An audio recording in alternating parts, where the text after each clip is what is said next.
Halo majikan, nggak terasa kita udah memasuki akhir tahun nih. Ya ampun, cepet banget ya, rasanya udah Desember aja begitu ya. Tapi semoga harapan di tahun ini semuanya bisa terwujud.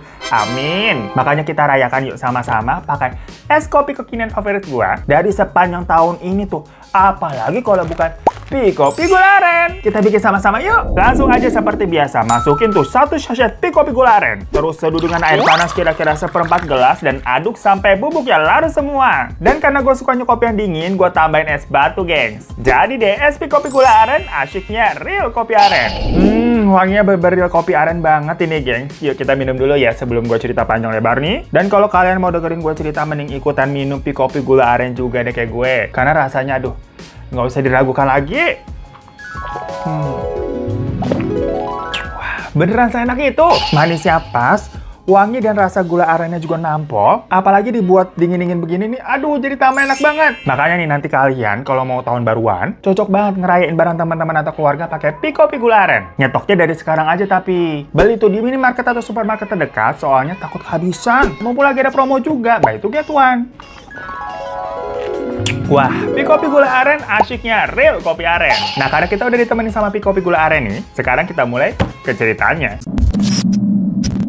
So, majikan, hari ini ceritanya dikirim dari teman kita, Rena, tentang sebuah keputusan yang bisa dibilang definisi dari men-challenge hidup sendiri. Karena dia dan sang suami dengan sadar, ya maksudnya dengan sengaja, membeli rumah yang dibilang sama orang-orang tuh apa, rumah hantu, rumah angker begitu, gengs. Yang mana memang setelah kurang lebih 10 tahun pernikahan dari Rena nih sama suaminya yang bernama Wawan, itu mereka selalu tinggal di sebuah kontrakan. Mereka mempunyai satu anak juga bernama Lea yang waktu itu berumur 4 tahun. Dan posisinya Rena ini sedang hamil, jadi maksudnya nih Lea mau punya adik. Nah, dia sama suami memang pengen punya rumah yang lebih besar yang ada halamannya untuk anak-anaknya nanti bermain. Namun masalahnya kan kembali ke budget ya majikan ya. Suaminya Wawan ini tuh tidak mau menyicil atau KPR gitu, perkara katanya nggak mau riba. Disclaimer ya, we listen and we don't judge. Preferensi orang kan berbeda-beda. Makanya dengan budget yang ada nih, mereka sengaja tuh nyari-nyari rumah yang sekiranya memang dijual murah karena angker.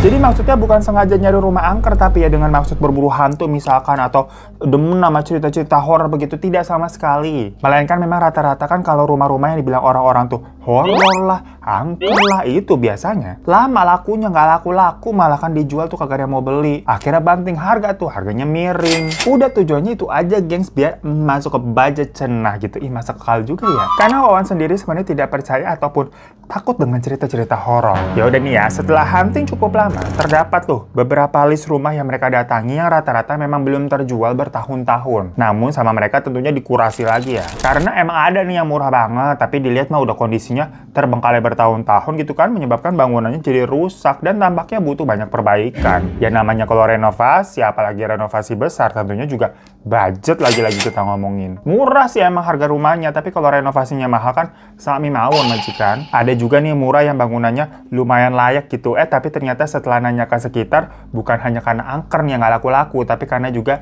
rawan banjir. Kalau banjir katanya bisa masuk rumah apa ya, selutut ya, repot kalau begitu. Jadi bener-bener dipilah-pilih banget gitulah. Sampai list itu mengerucut ke sebuah rumah yang bangunannya dilihat nih masih layak. Ya butuh perbaikan sedikit-sedikit aja lah, mungkin nambel yang bocor-bocor gitu. Namun katanya rumah itu dulunya pernah ada kejadian yang mengerikan. Dimana satu keluarga terbunuh yang katanya waktu itu mereka kerasukan. Dengar begitu ya Wan kayak kagak percaya. Tapi bukan nggak percaya sama kejadiannya ya. Karena kejadiannya itu memang real, beneran satu keluarga di sana meninggal. Yang mana maksudnya si Wawan ini percayanya mereka ini tuh bukan kerasukan, melainkan emang mungkin punya masalah internal aja di keluarganya atau gangguan mental gitu ya. Soalnya menurut Wawan nih semuanya tuh pasti bisa dijelaskan pakai logika. Ya mungkin itu keluarga kelilit utang gitu kan, bisa jadi ya. Pokoknya pakai logika, walaupun cinta ini kadang-kadang tak ada logika.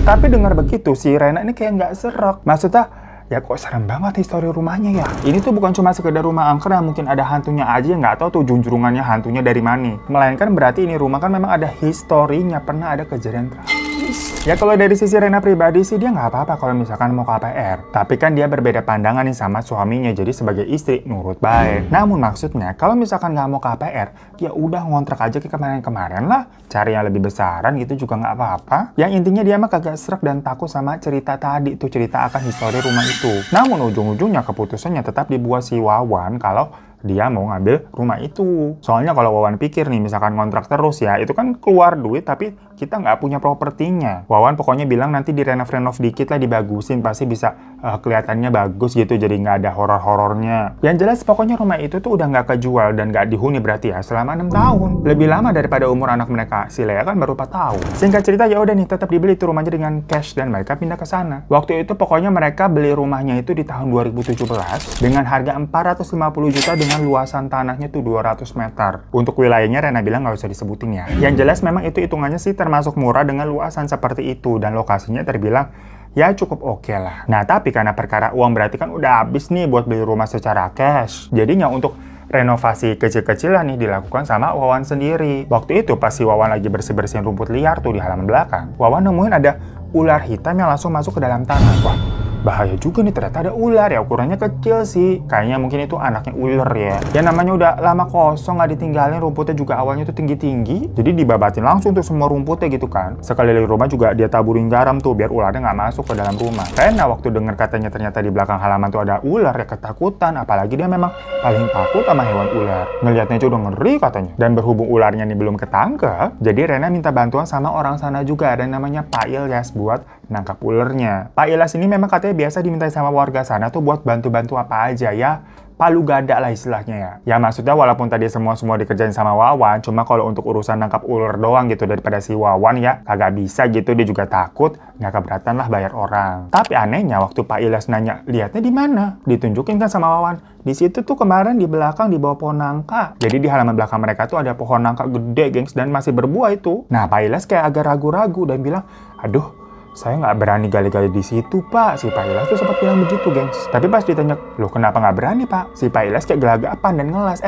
Maksud saya nggak berani nangkap ular saya, Pak. Menurut si Rena, itu aneh sih. Karena kan dari awal Rena udah bilang, Pak, tolong bantuin nangkap ular ya. Sama Pak Ilyas, oke siap, Bu. Loh pas dateng kok dibilang ularnya terakhir dilihat di situ, si Pak Ilyas bilangnya takut nangkap ular. Kalau kagak berani ya dari awal harusnya nolak dong. Yang intinya Pak Ilyas nggak bisa bantu tuh. Yang parah lagi nih ya, Rena dapat info Pak Ilyas itu tuh dari para tetangganya. Karena di lingkungan itu ternyata memang banyak ular, geng. Soalnya di sana dekat ada kebun sama kayak ada danaunya gitulah. Nah, si Pak Ilyas ini ya memang biasa dimintain tolong warga kalau ada ular masuk rumah mereka. Kenapa tahu-tahu di sini si Pak Ilyas bilang takut ular? Terdengar sangat alasan gitu loh. Ya walaupun dirasa aneh tapi mau gimana lagi? Belum ketangkap tuh jadinya ularnya ya. Yakin ya Wawan beli tuh semacam racun ular dan berharap ularnya mati. Sementara itu Wawan juga benerin genteng tuh sama plafon yang udah pada bocor kan, rembes gitu, plafon udah mau ambruk. Rumahnya itu cuma 1 lantai, gengs, gak tingkat, tapi ada 4 kamar di dalam rumah. Nah, waktu Wawan lagi benerin rangka plafon atas tuh, masih rangka kayu tuh.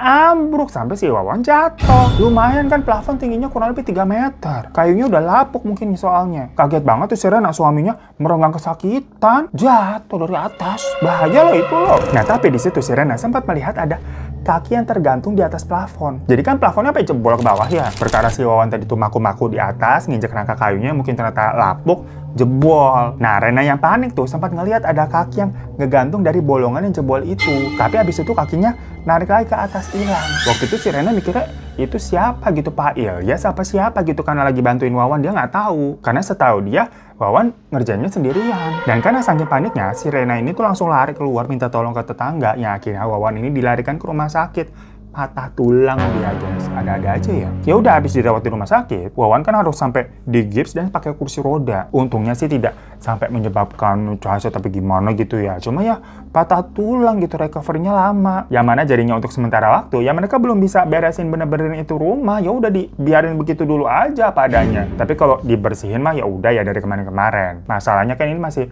bocor sama plafon udah jelek. Masalah selanjutnya adalah waktu Wawan masih sakit nih, belum bisa beraktivitas, dramanya lagi nih, tahu-tahu udah lah gentengan masih pada bocor, jadinya rembes ke bawah tuh. Sampai Rena harus nalangin pakai ember, terutama di bagian plafon yang jebol kemarin. Makin dramanya lagi karena bocor nih, airnya mungkin masuk ke salah satu fitting lampu yang menyebabkan drop konslet. Jadi hari itu mati lampu, gengs, konslet. Lea mah sempat ketakutan, namanya anak kecil ya. Dia bilang, ibu itu ada yang ngeliatin di atas plafon, sambil nunjuk ke arah plafon yang bolong. Rena kan langsung kayak, hus, jangan aneh-aneh kamu ah. Karena di situ Rena nggak ngeliat apa-apaan. Cuma tetap aja bulu kuduknya mah merinding. Nggak tahu itu anaknya si Lea bener atau cuma ngelantur ya. Tapi sampai malam sih nggak ada apa-apaan. Dan besoknya mau nggak mau Rena nih minta bantuan Pak Ilyas lagi untuk bener-benerin genteng sama listrik tuh yang ujung-ujungnya bayar orang. Tadi kan soalnya mau dikerjain sama Wawan semuanya. Niatnya mau untung, malah buntung begitu kan. Wawan apa jatuh tuh, kagak bisa ngapa-ngapain dia. Nah pokoknya dari awal mereka ini pindah, Rena ini selalu muter murotal gengs. Ya pokoknya rekaman suara orang baca Quran lah, namanya nempatin rumah baru kan, ada historinya pula di rumah itu. Dia muternya waktu itu katanya pakai speaker kecil murotal gitu gengs, beli di Shopee. Setelah Pak Ilyas sudah benerin listrik nih, tapi genteng belum beres ya. Malamnya lagi nih hujan, yang otomatis masih bocor kan, genteng emang belum beres. Baru dikerjain listrik doang, listrik mah udah nyala tapi. Nah waktu itu si Rena nyetel murotalnya karena ada geledek kenceng banget. Si Lea jadinya takut soalnya. Tapi tahu-tahu murotalnya itu kan dari speaker yang tadi ya, mati itu speakernya. Ya mungkin baterainya habis kali ya. Sama Rena nih mau di-charge, modalnya soalnya bisa di-charge. Pas dia colok, blep, konslet jadinya. Ya, lagi-lagi konslet. Nah, si Rena ngelihat ada siluet anak kecil lari. Terdengar juga tuh ada suara ketawanya. Dikira itu kan Lea. Tapi tahu-tahu si Lea datang dari arah belakangnya dan langsung megangin Rena karena dia takut mati lampu. Sementara anak kecil yang tadi dilihat itu dari arah depannya si Rena. Loh, itu siapa? Akhirnya Rena buru-buru ke meteran listrik yang ada di depan buat ngecek dan bener aja sakernya turun. Jadi sama dia ya tinggal dinyalain lagi, dikatasin biar balik nyala. Wawan dari dalam kamar nanya, "Kenapa turun lagi? Nyalain apa kamu tadi?" Dijawab sama si Rena kan sambil teriak juga tuh, karena kan ketutup sama suara hujan ya.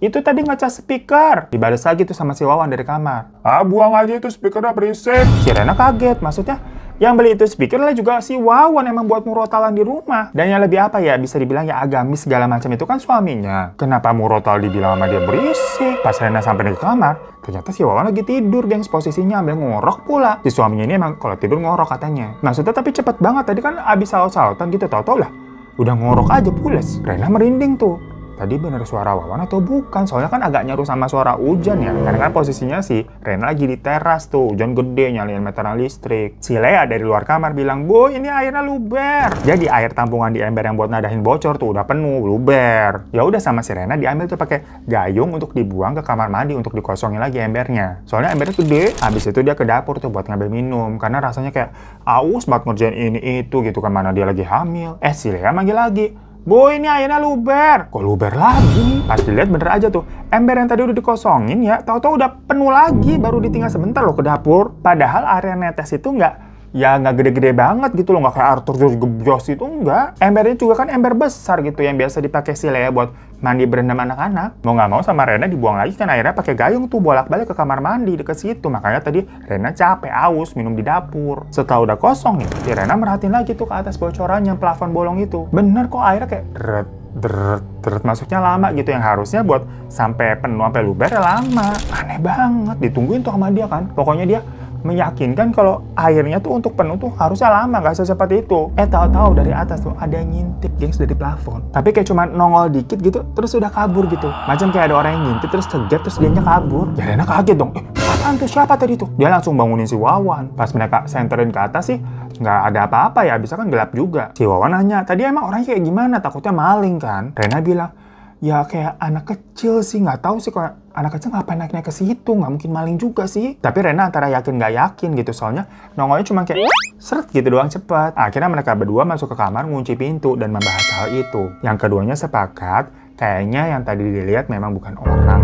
Jadi mereka tidak denial ya kalau memang di rumah itu ternyata ada penghuni lain selain mereka. Rena ngomong kayak, "Apa itu keluarga yang meninggal di rumah ini ya mas?" Ya Wawan juga nggak tahu karena sebelumnya pun dia tidak pernah mencari tahu mengenai keluarga yang katanya meninggal di rumah tersebut. Besok paginya air udah luber tuh di lantai karena embernya udah penuh banget. Ya terpaksa si Rena ngepel tuh kan bersih-bersih. Tapi anehnya di tembok tuh kayak ada cap tangannya dari air gitu loh gengs. Jadi kalau misalkan tangan kita basah terus meper-meper ke tembok kan ada bercaknya. Nah tapi namanya air harusnya kan meresap. Maksudnya kalau masih terlihat seperti itu berarti baru dong. Dan terlihat ukuran tangannya seperti tangan orang dewasa. Sedangkan si Wawan masih tidur tuh, belum bangun. Ya karena kemarin sudah dibahas ya kalau memang sepertinya ada penghuni lain di rumah itu. Sama Rena langsung dilap aja tuh sambil dia baca-baca doa dalam hati. Nah pagi itu Pak Ilyas datang lagi nih buat lanjutin benerin genteng kan. Nah di sela-sela Pak Ilyas lagi istirahat, Rena sama Wawan ngajak ngobrol tuh kayak, Pak, emang gimana sih dulu ceritanya tentang rumah ini? Keluarga yang menghuni di sini tuh dulunya gimana? Awalnya Pak Ilyas kayak ragu-ragu nih mau cerita, bukannya apa-apa. Ya dia mau aja cerita, tapi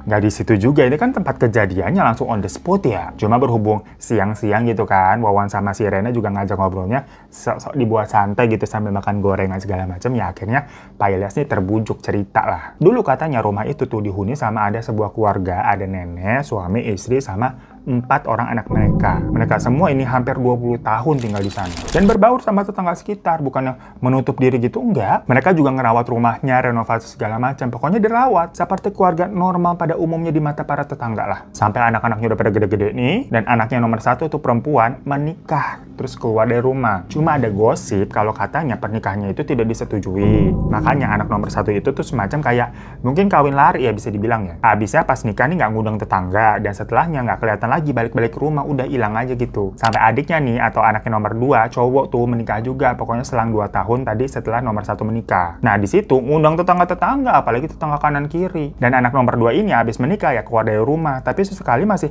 kelihatan suka berkunjung. Ya makanya dari situ ada gosip nih kalau anak pertama tadi jangan-jangan nikahnya memang tidak direstui atau kawin lari. Sampai tahu-tahu nggak ada angin nggak ada hujan nih, setelah sekian lama si anak nomor 1 nih pulang ke rumah, tapi pulangnya sendirian, maksudnya nggak sama suaminya. Jadi tetangga nggak pernah ada ngeliat suaminya tuh yang mana sih, dan sempat nginep di rumah juga beberapa hari. Lagi-lagi dari situ ada gosip kalau mungkin mereka ini bertengkar atau cerai kali ya, habis suaminya kagak ada nggak ikut. Sampai satu malam nih terdengar ada suara ribut-ribut di dalam rumah itu, dan waktu itu kondisinya juga lagi hujan lebat. Jadinya ya suaranya samar-samar dan hanya didengar sama tetangga kanan kiri aja. Dikira lagi cekcok berantem kali sama si anak pertama kali nih ya. Soalnya lebih dominan tuh terdengar suara teriakan dari si anak pertama kayak marah-marah. Ya setelah sekian lama keluarga itu tenang-tenang aja, tahu-tahu nih anak pertama pulang ya ribut-ribut tuh. Paginya tukang koran langganan mereka yang biasa ngantar ke rumah tuh ngetok-ngetok pintu tapi nggak dibukain. Sampai siangnya para tetangga juga nggak ngeliat ada anggota keluarga itu yang keluar rumah. Kok tumben gitu loh, nggak biasanya. Harusnya minimal sang ayah nih pergi kerja tapi mobilnya masih ada. Ya karena semalam ada suara ribut-ribut, yang nggak tahu itu tapi ribut kenapa ya, jadi dicek. Dan ternyata di dalam nih seluruh keluarga sudah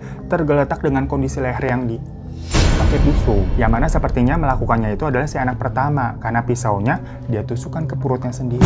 Jadi keluarga yang lainnya lehernya ngegores, kalau si anak pertama nusuk diri sendiri pakai pisau. Ya warga nggak ada yang tahu kejadiannya kayak gimana ya. Tapi polisi menyimpulkan kalau itu adalah aksi penghabisan tunggal oleh si anak pertama. Yang entah apa motifnya, mungkin cekcok masalah keluarga itu. Nah karena si anak kedua nih masih hidup nih, kan nggak tinggal di sana. Pas dikasih tahu tentunya dia histeris dong. Dan si anak kedua ini bilang kalau kakaknya nih, maksudnya anak pertama, itu menikah dengan orang yang dianggap sesat sama keluarganya, makanya memang tidak direstui dan putus kontak. Sampai-sampai katanya waktu itu ada kabar kalau kakaknya dibawa ke Taiwan sama si suaminya. By the way, memang keluarganya ini keturunan Tionghoa ya. Pokoknya setelah dibawa ke Taiwan itu ya udah nggak ada kontak lagi. Hingga akhirnya tiba-tiba nih kakaknya pulang kan tuh. Dan si anak kedua ini sempat ketemu sekali tuh di rumah. Karena memang sama keluarga dihubungin, ini kakakmu pulang. Tapi katanya kakaknya waktu itu lebih banyak diam dan suka nangis. Namun tidak mau cerita kenapa. Yang keluarga kira berantem sama suaminya tapi belum mau ngomong. Abisnya pulang-pulang ke rumah itu dia nggak bawa koper, gengs. Jadi cuma bawa diri doang aja udah. Ya udah karena si anak kedua ini cuma ketemunya gitu doang yang sekali di rumah tuh. Abis itu kan soalnya dia balik ke rumahnya sendiri udah berkeluarga. Lah kok tahu-tahu dia dapat kabar seluruh keluarganya dihabisi sama si kakaknya itu. Ya ujung-ujungnya akhirnya sebenarnya kasusnya ditutup karena memang dianggap ini adalah pembunuhan oleh si anak pertama yang nggak ada pelaku lain, dan anak pertamanya juga udah meninggal kan, jadinya udah case close. Rumah itu juga udah nggak dijadikan TKP. Yang mana si anak kedua nih pulang ke sana, ya mungkin karena masih kangen gitu ya, atau masih nggak percaya. Tapi lagi-lagi tetangga ini merasa aneh karena si anak kedua ini kok nggak keluar-keluar lagi. Mobilnya masih terparkir terus tuh di halaman depan. Sampai istrinya dia datang tuh nyariin. Yang ternyata di dalam si anak kedua ini juga sudah tidak bernyawa, gantung diri di pohon nangka di belakang rumah. Ya dari situ rumahnya kosong sama 6 tahun semenjak kejadian tadi. Dijual juga kagak ada yang mau beli karena takut lah. Banyak gosip kalau keluarga itu tuh kerasukan katanya. Atau karena si anak pertamanya katanya ikut aliran sesat tadi, yang pokoknya itu cerita-cerita yang beredar di lingkungan situ deh. Tanpa ada yang tahu hal yang sebenarnya itu seperti apa. Karena kan udah habis semua nih satu keluarganya. Yang mana akhirnya surat rumah itu diturunkan kepada si istri dari anak kedua. Ya istrinya sendiri pun nggak mau ngurusin itu rumah sebenarnya ya. Dia nggak menyangka dibilang sebenarnya suaminya juga nggak ada yang aneh. Tapi memang pas dengar kabar keluarganya seperti itu ya, ditemukan dibunuh sama kakaknya, suaminya itu terlihat shock dan bersedih. Ya pokoknya abis udah tahu ceritanya si Rena merinding lah. Salah kayaknya dia nanya-nanya kejadiannya bagaimana ya. Memang ternyata ada hal-hal di dunia ini yang nggak perlu kita tahu kayaknya biar hidup kita tentram.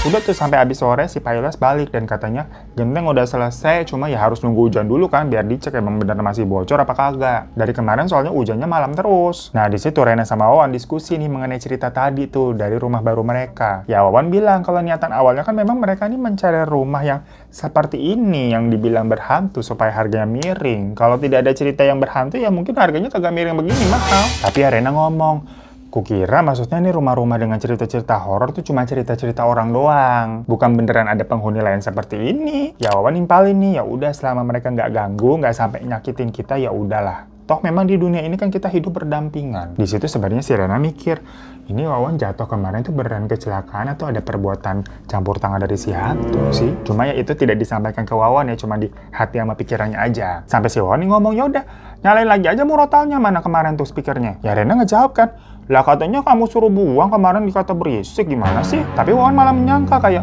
lah siapa yang nyuruh buang? Gila kali aku ngomong murotal berisik. Di situ lagi-lagi Rere nggak kalau berarti yang kemarin ngomong nih bukan Wawan. Ya udah nasi udah jadi bubur, mereka udah beli rumah itu dengan cash, mau gimana lagi? Duit tabungan mereka juga udah habis, ya mau nggak mau dihadapin aja. Makanya Rere kencengin ibadah tuh sama doa-doa. Sampai pas lagi tidur, hujan tuh, makanya si Rere langsung bangun buat ngecek-ngecek masih bocor apa enggak.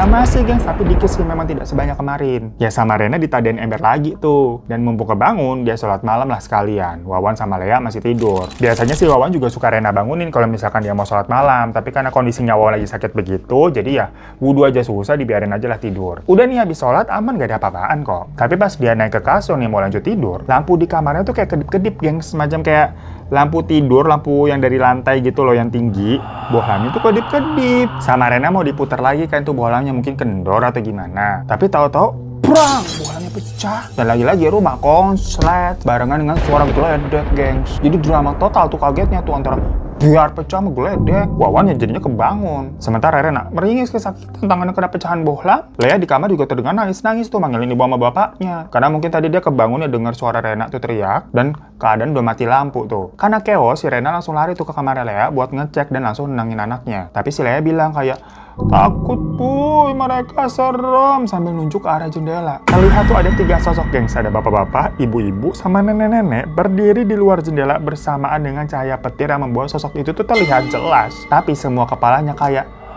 tenggelam gitu, kena sayatan leher. Astagfirullahaladzim gitu kan, si Rena langsung gendong Lea untuk keluar rumah dan nyari saklar tuh di teras. Karena anjlok tadi kan dilihat memang turun, ya udah dinaikin, nyala lagi semua lampunya. Rena langsung masuk lagi tuh laporan ke kamar, dimana si Wawan lagi duduk tuh di atas kasur nungguin. Sambil tergopoh-gopoh kan gitu gendong Lea kayak, Mas, tadi aku lihat penampakan jelas banget itu di kamarnya Lea. Si Rena panik tuh. Tapi Wawan malah diem gitu baca-baca ayat kursi dan mukanya tegang banget. Mas gitu kan, si Rena kayak ngegas karena nggak digubris. Tapi si Wawan malah jawab kayak, Lea mana? Hah?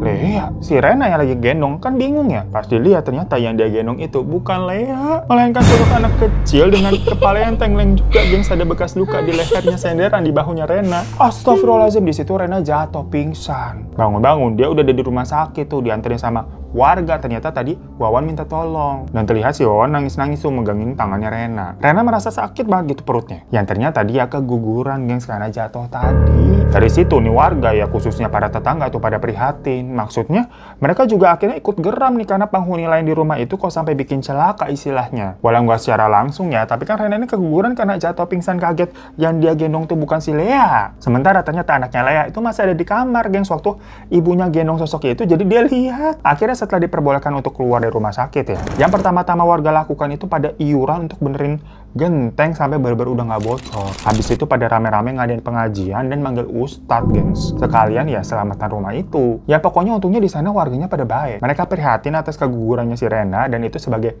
bentuk biar bisa menghibur lah. Mereka nggak mau memang kalau ada hal-hal yang lebih buruk yang terjadi dengan Rena dan keluarganya. Mengingat kasus sebelumnya di rumah itu kan satu keluarga juga. Pokoknya 3 hari berturut-turut tuh pada datang ke sana, semuanya tuh pada ngaji, sholat maghrib sama isya berjamaah di rumahnya Rena. Sampai Rena juga ya kayak terharu, tersentuh ya, dia ke distract tuh dengan kegugurannya kemarin. Soalnya dia sibuk kan nyiapin suguhan untuk para tetangganya pada datang banyak. Pak Ustadz nih bilang kalau memang ada penunggu lain di rumah itu yang tidak bisa diusir karena mereka ini sudah dekat dengan rumah tersebut. Namun mereka sudah diberi pengertian kalau sekarang Wawan dan Rena ini adalah penghuni baru di rumah itu. Jadi tidak boleh ganggu dan harus hidup berdampingan. Sampai warga di sana tuh langsung pada bilang, Mama Lea, ya biasa kan emak-emak suka ganti nama jadi nama anaknya gitu ya, makanya dipanggilnya Mama Lea bukan Bu Rena.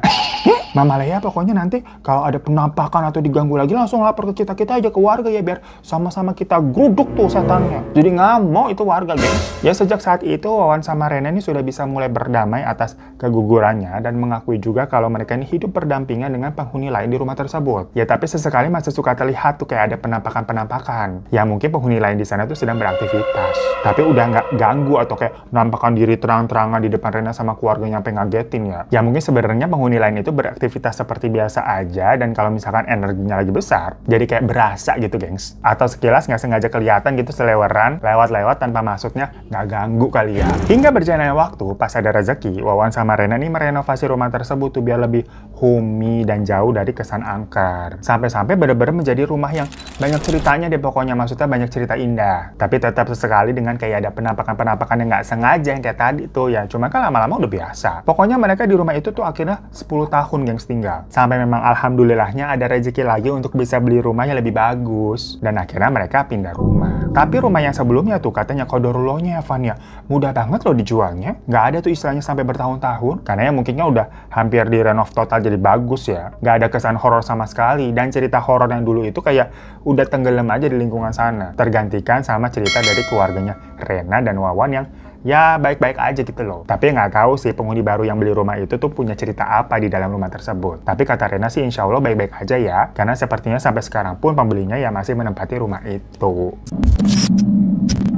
Yaitu majikan cerita dari Rena saat dia membeli rumah pertamanya tuh secara cash, yang memang sengaja suaminya Wawan itu mencari rumah angker biar murah. Dan ternyata ya beneran ada hantunya, namun ujungnya sih alhamdulillahnya happy ending ya. Kalau kata Rena mungkin waktu itu perkenalan aja kali, namanya mau kenalan gitu sama penghuni baru, ya nggak tahu. Yang jelas kan setelah disupport sama warga tuh bener-bener jadi rumah yang layak huni dan malah membawa banyak cerita sama rezeki untuk keluarganya sampai bisa beli rumah baru yang lebih besar lagi. Jadi kalau ditanya nyesel apa enggak, Rena bilang sih tidak menyesal. Walaupun ada kejadian dia keguguran ya, tapi dia pikir memang mungkin semuanya takdir, bukan rezekinya untuk punya anak lagi pada saat itu. Tapi alhamdulillahnya setelahnya Rena hamil lagi. Dan sekarang punya 2 anak tuh di rumah barunya. Ya terima kasih Mbak Rena untuk ceritanya ya. Mungkin ini bisa menjadi inspirasi buat para majikan semua yang pada mau beli rumah tapi kagak mau nyicil, nggak mau KPR gitu, maunya cash cuman kepetok budget. Ya bener sih, kalian cari rumahnya yang horor yang nggak laku-laku tuh karena misalkan ada cerita-cerita seremnya ya, tapi ya bukan karena misalkan nggak laku karena banjir atau rawan maling gitu mah beda cerita. Kalau rumah yang horor-horor karena ada hantunya itu kan biasa dijual rugi sama pemiliknya. Nah nanti kalian renovasi dia tuh jadi terang, nggak serem lagi. Kayak kita nih warna-warni begini kenapa? Biar kagak serem gitu. Misalkan ada hantu penampakan pucuk atau mistik gitu nemprok di mana, ngapain lu? Di samping Cibimaru Kocan, di samping Kastil Disney, so imut lo. Ya, baru disindir kebuka sendiri, pintunya tuh kebuka sendiri tuh. Nggak paham kita, udah deh, coba kita tungguin. Ada nongol nggak? Jangan dong. Padahal udah kita ceklek tadi loh. Bener-bener ditutup kan biar AC-nya dingin loh. Tutup kayak AC ntar nggak dingin. Ya kadang kan kita mah juga kalau takut, tapi kalau lagi mumet gini untuk siang-siang nih ya. Sama kita kayak tetangganya Mbak Rena tuh. Geruduk aja udah setannya. Udah majikan terima kasih. Assalamualaikum warahmatullahi wabarakatuh. Nggak ditutup sih.